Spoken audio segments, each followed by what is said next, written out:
نحمدہ ونصلی علی رسولہ الکریم اما بعد فاعوذ باللہ من الشیطان الرجیم بسم اللہ الرحمن الرحیم۔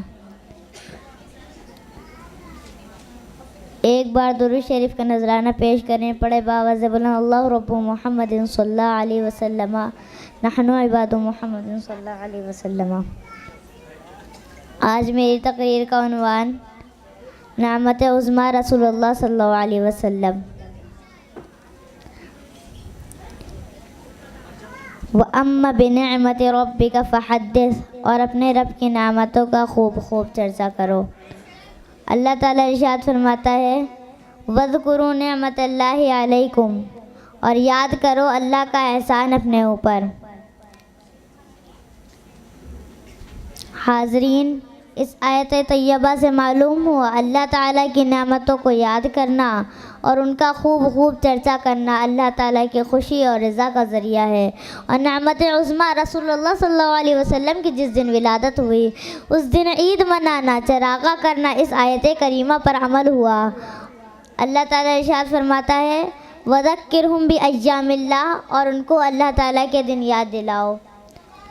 حاضرین، اس بات میں کوئی شک و شبہ نہیں کہ سارے دن اور رات اللہ تعالیٰ کے ہی ہیں، اور سارے دن اور رات اللہ تعالیٰ نے ہی بنائے ہیں۔ پھر وہ کون سے دن ہیں جن کو خاص طور پر یاد کرنے اور یاد دلانے کا حکم دیا ہے؟ مفسرین کرام فرماتے ہیں ایام اللہ سے مراد وہ دن ہے جن دن اللہ تعالیٰ نے اپنے بندوں پر انعام فرمائے۔ اہل ایمان جانتے ہیں ہمارے پیارے آقا رحمت عالم شفیع الامت صلی اللہ علیہ وسلم اللہ تعالیٰ کی خاص اور بڑی نعمت ہیں۔ باقی تمام نعمت انہی کا صدقہ ہے، اگر وہ نہ ہوتے تو کچھ بھی نہ ہوتا۔ امام احمد رضا خان کیا خوب فرماتے ہیں وہ جو نہ تھے تو کچھ نہ تھا، وہ جو نہ ہو تو کچھ نہ ہو، وہ جو نہ تھے تو کچھ نہ تھا، وہ جو نہ ہو تو کچھ نہ ہو، جان ہے وہ جہان کی، جان ہے تو جہان ہے۔ اور اللہ تعالیٰ ارشاد فرماتا ہے اللہ کا بڑا احسان ہوا مسلمانوں پر کہ ان میں سے ایک رسول بھیجا۔ حاضرین، اللہ تعالیٰ نے ہم کو بے شمار نعمت و دولت سے نوازا۔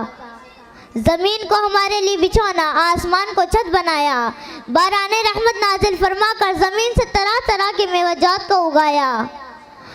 اللہ تعالیٰ رحمان الرحیم نے ہم کو اس قدر نعمت و دولت سے نوازا ہے کہ ہم اس کو شمار کرنا چاہیں تو کبھی شمار نہیں کر سکتے۔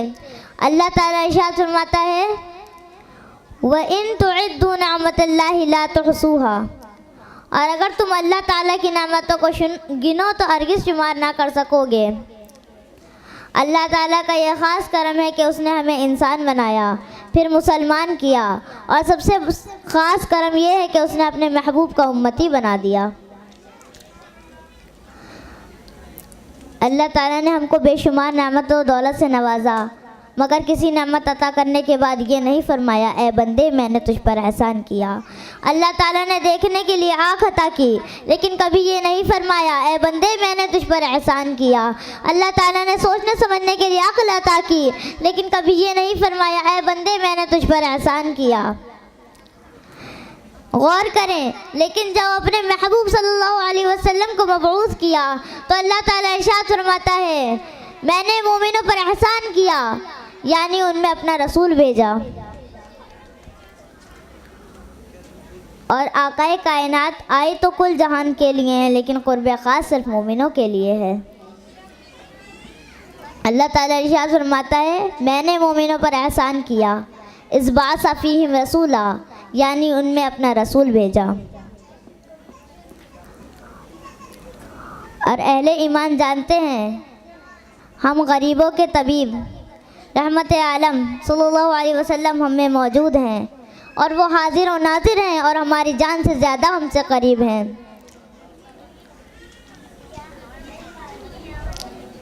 حاضرین، دربار مصطفیٰ صلی اللہ علیہ وسلم وہ مقدس چوکھٹ ہے جہاں قسمت بنتی بھی ہے اور بگڑتی بھی ہے۔ جیسا قرآن سے کچھ لوگ گمراہ ہوتے ہیں اور کچھ لوگ ہدایت پاتے ہیں، بس یہی حال دربار مصطفیٰ کا بھی ہے۔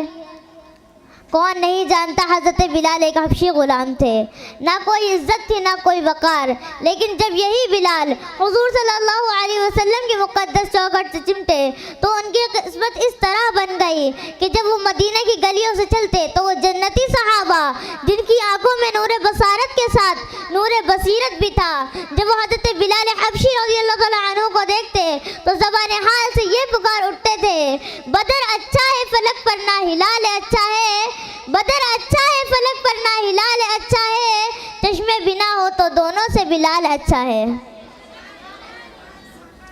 اور ثعلبہ بن ابی حاتم جو دور صحابہ میں اتنے عبادت گزار تھے اور اتنے مقبول خلائق تھے کہ لوگ ان کو محبت و پیار سے امامۃ المسجد کہا کرتے تھے، لیکن جب انہوں نے زکوٰۃ دینے سے انکار کر دیا تو رحمت عالم شفیع الامت صلی اللہ علیہ وسلم نے ان سے روٹ کر ان کو اپنی چوکھٹ سے ٹکرا دیا، تو ثعلبہ بن ابی حاتم سر پٹک پٹک کے مر گئے، مگر مردودیت کا بدنما داغ ان کی پیشانی سے نہ دھل سکا اور ثعلبہ بن ابی حاتم دونوں جہان میں ذلیل و خوار ہوئے۔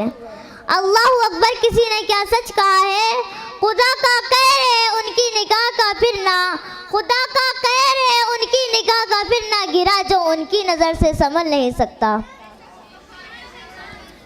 حاضرین، ان دونوں واقعات سے صاف طور پر معلوم ہوا حضور صلی اللہ علیہ وسلم سے محبت و غلامی دونوں جہان کی عزت و سرداری ہے۔